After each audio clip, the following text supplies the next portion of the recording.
তুমি যখন কাঁদছিলে, যখন তোমার মন খারাপ ছিল, তখন সে কি তোমাকে ছেড়ে গেছে? তুমি যখন কাঁদছিলে কেউ ছিল না পাশে, তোমার মা বাবাও বুঝতে পারেনি তোমার যন্ত্রণার গভীরতা। সবাই ব্যস্ত ছিল নিজেদের নিয়ে, কেউ জানতো না তোমার ভেতর কি রকম একটা আগুন জ্বলছিল। কিন্তু একজন জানতেন, একজন সব দেখছিলেন, সব শুনছিলেন, সব অনুভব করছিলেন, তিনিই আল্লাহ। যখন তুমি ভাবছিলে আমি একা, তখনও তিনি তোমার ঠিক পাশে ছিলেন। তুমি ভুলে গেছো তাকে, তুমি অবহেলা করেছো, অনেকবারই হয়তো তার দিকে ফিরে তাকাওনি, কিন্তু তিনি কখনোই তোমাকে ভুলেননি। তিনি জানেন তুমি কবে ভেঙে পড়েছিলে, তিনি জানেন তুমি কবে রাতের অন্ধকারে নিঃশব্দে কাঁদছিলে। তুমি কাউকে ডাকোনি, কিন্তু একবার কি ইয়া আল্লাহ বলে রেখেছ?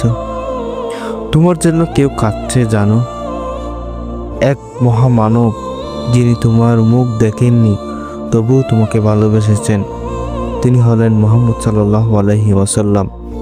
তিনি রাতের আঁধারে উম্মতের জন্য কেঁদেছেন, তোমার জন্য, আমার জন্য, আমাদের সবার জন্য। তিনি বলেছিলেন, ইয়া উম্মতি, ইয়া উম্মতি। তার চোখ ভিজেছে তো তোমার হেদায়েতের জন্য। কল্পনা করো, কেউ তোমার কথা ভেবে রাতে আল্লাহর সামনে কাঁদছেন, আর তুমি কি আজও তার পর থেকে মুখ ফিরিয়ে রাখবে?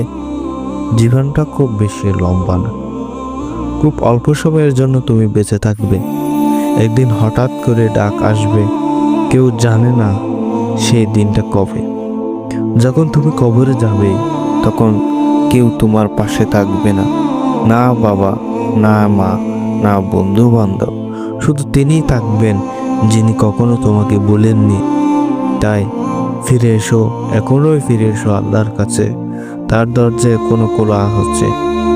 হয়তো আগামীকাল থাকবে না, হয়তো আগামীকাল তুমি থাকবেই না। এখনই বলো, ইয়া আল্লাহ, আমি ফিরে এসেছি, আমাকে মাফ করে দাও। এটাই হবে তোমার জীবনের সবচেয়ে সুন্দর মুহূর্ত। আজই তওবা করো, হয়তো কাল তুমি থাকবে না।